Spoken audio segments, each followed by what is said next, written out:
Hello everyone. Industrial Electronics and Automation ECE C23 5th semester important questions. ఈ subject ఇదే last ఇంకా remaining అన్ని subjects industrial management కానీ and తర్వాత optical communication mobile communication and then ఇంకా embedded systems ఇంకొక subject ఉంది. అది కూడా మొత్తం 4 సబ్జెక్ట్స్ కూడా ఆల్రెడీ పెట్టేశాను. మీకు డిస్క్రిప్షన్లో లింక్స్ అయితే ఉంటాయి. ఇదే last subject to give is important questions. So industrial electronics and ఆటోమేషన్లోని ఇంపార్టెంట్ క్వశ్చన్స్ చెప్తాను.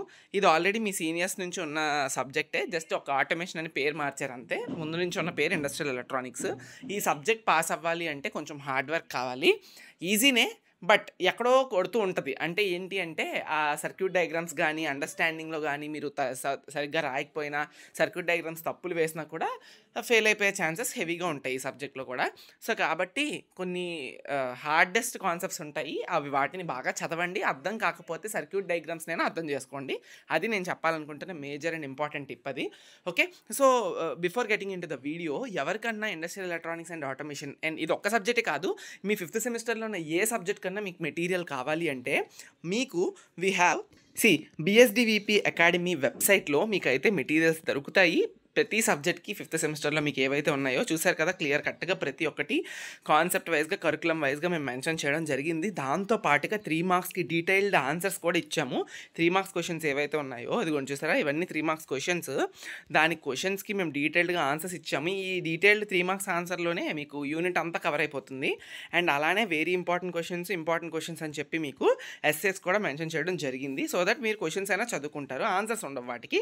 బట్ 10 మార్క్స్కి వచ్చేసినప్పటికీ బట్ ఎక్స్ప్లెనేషన్స్ ఉన్నాయి కాన్సెప్ట్ వైజ్గా, అండ్ తర్వాత 3 మార్క్స్కి డీటెయిల్డ్ ఆన్సర్స్ అన్నీ ఉన్నాయి. ఓకే, సో ఇలా ప్రతి దానికి ఇవ్వడం జరిగింది. అన్ని సబ్జెక్ట్స్కి ఉంటుంది. మీ దగ్గర నిజంగా రిసోర్సెస్ కనుక లేవు, చదువుకోవడానికి ఇబ్బంది ఉంది అనుకుంటే డిస్క్రిప్షన్లో లింక్ ఇస్తాను, మీరు గో త్రూ చేయొచ్చు. చాలా మీకు ఉపయోగపడుతుంది. ఫోన్లోనే చూసి చదువుకోవచ్చు. ఎందుకంటే మోస్ట్ ఆఫ్ ది టైమ్స్ అందరూ ఫోన్లోనే ఉంటున్నారు కాబట్టి ఆ స్పెండ్ చేసేదేదో చదువుకోవడానికి స్పెండ్ చేయండి, ఇఫ్ మీకు నెససరీగా కావాలి అనుకుంటే. That's it, thank you. ఇప్పుడు ఇంపార్టెంట్ క్వశ్చన్స్లో ఫస్ట్ యూనిట్ వైజ్ వెయిటేజ్ చూస్తే యూనిట్ 1, యూనిట్ 2, యూనిట్ 5 టోటల్గా 26 అంటే 2 essays 2 షార్ట్స్ వస్తాయి.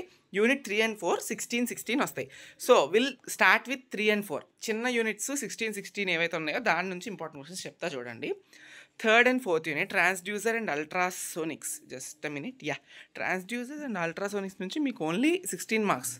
ఆశ్చర్యంగా ఉంది యాక్చువల్గా, అందులో మనకి క్వశ్చన్స్ ఎక్కువే ఉంటాయి. Okay, but anyway will see. Control systems చూద్దాము. ఇందులో మీకు అడిగే ఇంపార్టెంట్ ఎస్ఏ క్వశ్చన్ ఏంటి అని అనుకుంటున్నారా? ఓపెన్ అండ్ క్లోజ్డ్ లూప్ అనేది డ్యామ్ షూర్ ఇంపార్టెంట్. ఇక్కడ ఉంది చూసారా, 4.7 explain the closed loop system with the help of a block diagram. Okay, చాలా చాలా చాలా ఇంపార్టెంట్ అది. సో ఖచ్చితంగా మీరు ప్రిపేర్ అవ్వాలి.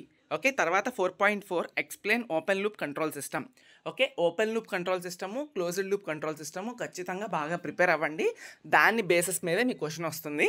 అండ్ నేను చెప్పాలనుకుంటుంది ఏంటి అంటే, ఓపెన్ లూప్ కంట్రోల్ సిస్టము నీట్గా బ్లాక్ డయాగ్రాము, దాని ఎక్స్ప్లెనేషను నేర్చుకోండి. అలానే క్లోజ్డ్ లూప్ కంట్రోల్ సిస్టము, దాని ఎక్స్ప్లెనేషను అండ్ దాని యొక్క బ్లాక్ డయాగ్రామ్ నేర్చుకున్న తర్వాత ఓపెన్ లూప్ కంట్రోల్ సిస్టమ్ రిలేటెడ్గా ఒక 2 ఎగ్జాంపుల్స్ నేర్చుకోండి. మీకు టెక్స్ట్ బుక్లో దొరుకుతాయి, లేకపోతే మెటీరియల్లో అయినా ఒకసారి చెక్ చేయండి. అండ్ అలానే క్లోజ్డ్ లూప్ కంట్రోల్ సిస్టమ్ రిలేటెడ్గా ఒక 1-2 ఎగ్జాంపుల్స్ నేర్చుకోండి. ఎందుకంటే కొన్నిసార్లు ఏమడుగుతాడంటే explain examples of a closed loop control system అంటాడు.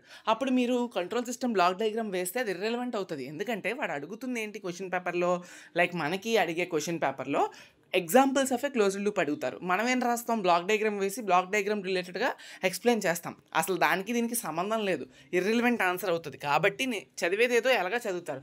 ఆ చదివేటప్పుడే నీట్గా క్లోజ్డ్ లూప్కో 2 ఎగ్జాంపుల్స్, ఓపెన్ లూప్కో 2 ఎగ్జాంపుల్స్, దాని రిలవెంట్ డయాగ్రామ్స్ కూడా ప్రిపేర్ అవ్వడానికి ట్రై చేయండి. అది నేను చెప్పాలనుకున్నది. దాని తర్వాత అంతే, ఇవి చదువుకోండి మెయిన్గా, చాలా చాలా ఇంపార్టెంట్. దాని తర్వాత షార్ట్కి 4.9 చదువుకోండి, comparison between open loop and closed loop control system. ఇది మీకు షార్ట్ అన్న అడగొచ్చు, ఎస్ అన్న అడగొచ్చు, ఎలా అయినా యూజ్ అవుతుంది కాబట్టి చదువుకోండి. తర్వాత ఇంకా ఏంటి అంటే డిఫైన్ కంట్రోల్ సిస్టమ్. ఓకే, ఇది మెయిన్ ఇంపార్టెంట్ షార్ట్ అంతే. నెక్స్ట్ 3rd యూనిట్ నుంచి మీకు ఏంటి అంటే ట్రాన్స్డ్యూసర్ యొక్క డెఫినేషను చాలా చాలా ఇంపార్టెంట్. దాని తర్వాత పీజో ఎలక్ట్రిక్ ఎఫెక్ట్ అంటే ఏంటి, state the concept of piezo electric effect 3.7, అది కూడా షార్ట్. తర్వాత 3.11 అల్ట్రాసోనిక్ యొక్క డెఫినేషన్. ఓకే, అల్ట్రాసోనిక్ యొక్క డెఫినేషన్. ఆ తర్వాత ఇంకా షార్ట్ ఏంటంటే అప్లికేషన్స్ ఆఫ్ అల్ట్రాసోనిక్స్. ఇవి మీకు షార్ట్స్ కింద అడిగే స్కోప్ ఉంది. ఇప్పుడు నెక్స్ట్ ఏంటి అంటే ఎస్ఎస్ మ్యాక్సిమం ఎస్ఎస్ దేని మీద అడుగుతారంటే నేను ఎక్కువ చెప్పను, ఇందులో ఇంపార్టెంట్వే చెప్తాను. ఈ యూనిటే కొంచెం మీకు కష్టంగా అనిపించవచ్చు, ఎందుకంటే కాన్సెప్ట్స్ కొంచెం చెప్తే ఓకే కానీ చెప్పకపోతే అర్థం కావు ఈ యూనిట్లో. సో ఎక్కువ స్ట్రెస్ తీసుకోవద్దు, 16 మార్క్సే కాబట్టి ఎస్ఏకి ఎక్కువ దీని మీద పెట్టేకండి మీరు, ఓకే, కాన్సన్ట్రేషన్ని, ఎందుకంటే అర్థం కాకపోతే వదిలేయచ్చు, అందుకే చెప్తున్నాను నేను. సో అందులో ఇంపార్టెంట్ ఏంటి అంటే 3.4 ఒకటి, 3.6 ఒకటి, దెన్ వచ్చేసినప్పటికీ ఇంకా 3.9 చదువుకోండి థర్మోకపుల్, ఓకే 3.9 వదిలేయండి, 3.8 చదువుకోండి, ఓకే. ఈ 3 ఎస్ఎస్ చదువుకోండి సరిపోతాయి. 16 మార్క్స్కి నేను ఎక్కువ మీకు ప్రెజర్ ఇవ్వాలనుకోవట్లేదు ఈ పర్టికులర్ యూనిట్ నుండి, ఓకే, అంతే. ఇప్పుడు యూనిట్ 1 చూద్దాం. యూనిట్ 1 26 మార్క్స్ వస్తాయి. ఈ 26 మార్క్స్లో కూడా మనకి ఇంపార్టెంట్ ఏంటి అంటే మీకు మెటీరియల్లో చూపిస్తా చూడండి, అవి చాలా ఇంపార్టెంట్.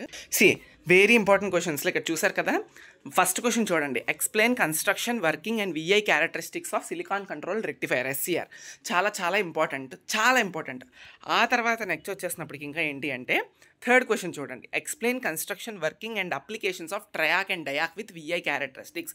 చాలా చాలా చాలా ఇంపార్టెంట్, చాలా అంటే చాలా important, okay. Next fourth, explain the construction, working and turn off mechanism of GTO SCR, okay, చాలా ఇంపార్టెంట్ ఇది కూడా.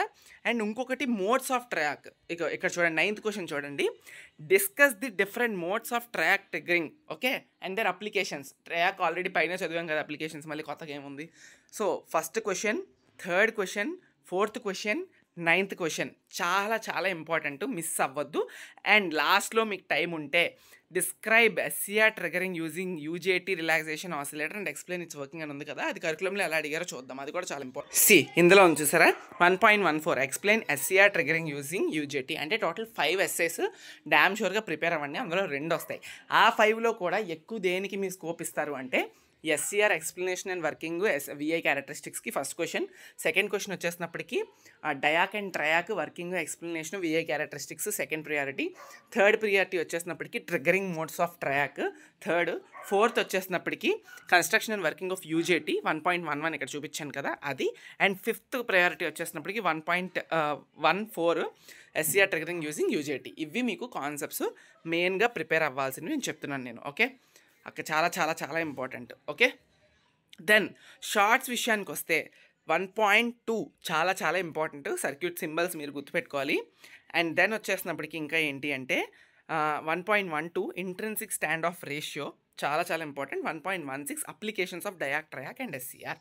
నేను ప్రయారిటీలో ఎస్ఎస్ చెప్పాను, మీరు ఒకవేళ లాస్ట్ 2 ఉన్న ప్రయారిటీ చదవలేకపోతే అది మీ ఇష్టం, అది అంటే మీ టైం బట్టి నేను చెప్తున్నాను. బట్ స్టార్టింగ్ చెప్పిన ఎస్సిఆర్, ట్రయాక్, డయాక్, వాటి యొక్క కన్స్ట్రక్షను, వర్కింగు, తర్వాత అప్లికేషన్స్ అండ్ విఐ క్యారెక్టరిస్టిక్స్ పక్కా, దాంతోపాటు ట్రిగ్గరింగ్ మోడ్స్ ఆఫ్ ట్రయాక్ కూడా చాలా ఇంపార్టెంట్.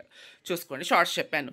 ఇన్వర్టర్స్, ఎస్ఎంపిఎస్, యూపీఎస్ నుంచి ఏంటి అంటే మనకి ఇక్కడ బ్యాటరీ మేనేజ్మెంట్ అనేది కొంచెం కొత్తగా పెట్టింది, ముందు లేదు, కొంచెం ఇప్పుడు పెట్టారు. సో దాని రిలేటెడ్ క్వశ్చన్స్ మన దగ్గర రెలవెంట్గా లేవు. So okay, will cover it. Inverters, SMPS నుంచి ఏం అడగొచ్చు అని చెప్పి first 2.3 working of MOSFET based inverter circuit చాలా చాలా ఇంపార్టెంట్. అండ్ దెన్ వచ్చేసినప్పటికీ 2.6 working of SMPS with block diagram చాలా అంటే చాలా important. 2.8 working of offline UPS and online UPS. ఇప్పుడు చెప్పిన మూడిట్లో పక్కా damn sure 100% 1 question will be on your exam paper. SMPS కానీ ఆఫ్లైన్ ఆర్ ఆన్లైన్ యూపీఎస్ కానీ, లేదనుకుంటే ఏదైతే ఇప్పుడు మాస్ఫెట్ బేస్డ్ ఇన్వర్టర్ సర్క్యూట్ చెప్పానా, ఇవి చాలా చాలా ఇంపార్టెంట్ ఎస్సేస్. రిపీటెడ్గా ఈ మూడింటి నుంచి అడుగుతూనే ఉంటారు, ఓకే. ముందు ఈ యూనిట్ 16 మార్క్స్కి అలా ఉండేది, బట్ ఇప్పుడు 26 చేసి 2 ఎస్ఎస్ ఇస్తున్నారు, కాబట్టి చూసుకోండి ఖచ్చితంగా. ఇప్పుడు చెప్పిన 3 చాలా చాలా ఇంపార్టెంట్. అండ్ బ్యాటరీ మేనేజ్మెంట్కి వచ్చేస్తే మీకు ఏమవుతుందంటే ఇక్కడ విల్ సీ వెయిట్ మన మెటీరియల్లో మనం మెన్షన్ చేసింది 5th question, explain stages of battery charging in detail, అదొకటి ప్రిపేర్ అవ్వండి. అండ్ దెన్ తర్వాత వచ్చేసినప్పటికీ 7th question, explain concept and importance of battery management system in electric vehicles. ఇవి చూసుకోండి, బట్ మెయిన్ అయితే concentration మీరు MOSFET, SMPS, online UPS, offline UPS మీద పెట్టండి, ఆ తర్వాత వీటిని ఇవ్వండి, ఓకేనా. That's it. యా 5 ఎస్ఎస్ చెప్పాను. 5 ఎస్ఎస్ పక్కా ప్రిపేర్ అవ్వాలి. అంతకన్నా ఇంకా ఉన్నాయి. ఇందులో ఆల్మోస్ట్ 10 ఉన్నాయి. చూసారా మీరు అక్కడ? ఎక్స్ప్లెయిన్ అని ప్రతి ఒక్కటి ఏదన్నా అడగొచ్చు. బట్ నేను చెప్పిన battery management related 2 SS and inverters related 3 SS చదివిన తర్వాత టైం ఉంటే మీకు ఓవర్లోడ్ ప్రొటెక్షన్ ఆఫ్ బ్యాటరీ అని ఉంది చూసారా, అది ప్రిపేర్ అవ్వండి 2.17 ఇఫ్ యూ హ్యావ్ టైం, లేదంటే వదిలేయచ్చు. ఓకే, అండ్ షార్ట్స్ విషయానికి వస్తే చాలా ఈజీగా రాయొచ్చు. ఇందులో 2.1 ఒకటి, అండ్ దెన్ 2.5 ఒకటి, 2.6 అండ్ 2.9 ఇవి ప్రిపేర్ అవ్వండి. అప్లికేషన్సే ఉంటాయి. ఈ సబ్జెక్ట్ మొత్తానికి అడ్వాంటేజ్ ఏం చెప్పినా, షార్ట్స్ ఎక్కువ అప్లికేషన్స్, ఫీచర్స్, అడ్వాంటేజెస్ అవి అడుగుతూ ఉంటారు అంతే. 3rd and 4th already we covered. 5th unit చూద్దాం. 5th యూనిట్ కూడా మనకి 26 marks PLC and SCADA programming. ఇందులో మీకు ఏంటి అంటే ఇంపార్టెంట్ ఎస్సెస్గా first draw and explain the functional block diagram of PLC 5.4 concept 5.4 చూడండి. ఓకే, ఆ తర్వాత నేను ఏం చెప్పాలనుకుంటున్నానంటే కోడ్ ఉంటుంది, పిఎల్సి కోడ్, అది ఇంపార్టెంట్. అది ఆర్ లాజిక్ అయినా, అండ్ లాజిక్ అయినా, ఎక్స్ఆర్ లాజిక్ అయినా, దేనికైనా అడగొచ్చు. అది మీరు ఎలా ప్రిపేర్ అవుతారు అనేది ఖచ్చితంగా చూసుకొని ప్రిపేర్ అవ్వండి. 5.6, 7, 8 ఖచ్చితంగా అడిగే ఇంపార్టెంట్ ఎస్ఏ క్వశ్చన్. 2 ఎస్ఏస్లో ఒకటి డ్యామ్ షూర్గా ఇది అడుగుతాడని అనిపిస్తుంది ఖచ్చితంగా. ఓకే, ప్రీవియస్ క్వశ్చన్స్ దీని మీద అంతగా లేవు, ఎందుకంటే ఇది కొత్తగా యాడ్ చేసిన క్వశ్చన్స్ కొన్ని ఉన్నాయి. ఓకే, అందుకనే అంతగా లేవు మన దగ్గర. బట్ ఏవైతే ప్రోగ్రామింగ్ పిఎల్సి కోడ్ ఉందో, ఆర్ లాజిక్ కానీ, అండ్ లాజిక్ కానీ, ఎక్స్ఆర్ లాజిక్ కానీ పక్కా ప్రిపేర్ అవ్వండి. It will be very very helpful for you. Okay, then 5.14 SCADA system కోసం ఎక్స్ప్లెనేషన్ ఇవ్వండి. అంతే, జస్ట్ 5 క్వశ్చన్స్ చెప్పాను. ప్రతి క్వశ్చన్ చదవండి బాగా. ఇక్కడ మీకు ఏంటంటే అడ్వాంటేజు, లేడర్ డయాగ్రామ్ ఏదైతే ఆర్ కానీ, అండ్ కానీ, ఎక్స్ఆర్ కానీ ఉందా, మీరు ఒకటి ప్రిపేర్ అయ్యారనుకోండి, ఆటోమేటిక్గా నెక్స్ట్ వన్ ఎలా చేయాలి, లాజిక్ మారుతుంది అంతే తప్ప ఆ ప్రాసెస్ అంతా ఒకటే కదా. సో మీకు ఈజీగా అర్థమవుతుంది. డూ సమ్ కాన్సన్ట్రేషన్ పెట్టి వినండి, బాగా ప్రిపేర్ అవ్వండి, అయిపోతుంది. ఓకే, అంతే. షార్ట్స్ విషయానికి వస్తే need for PLC 5.1 and then తర్వాత 5.12 ఒకటి, ఆ తర్వాత 5.3 ఒకటి, ఈ 3 ప్రిపేర్ అవ్వండి షార్ట్స్ విషయానికి వస్తే. అండ్ అంతే, ఇప్పటి వరకు ప్రిపేర్ అయితే మీకు మంచి మార్క్సే వస్తాయి. పాస్కి ఏం ఇబ్బంది లేదు, కానీ మంచి మార్క్సే కూడా రావచ్చు కొన్నిసార్లు. సో ఎవరికైనా మెటీరియల్స్ కావాలి అంటే డిస్క్రిప్షన్లో లింక్ ఉంది, చెక్అవుట్ చేయండి. Thank you.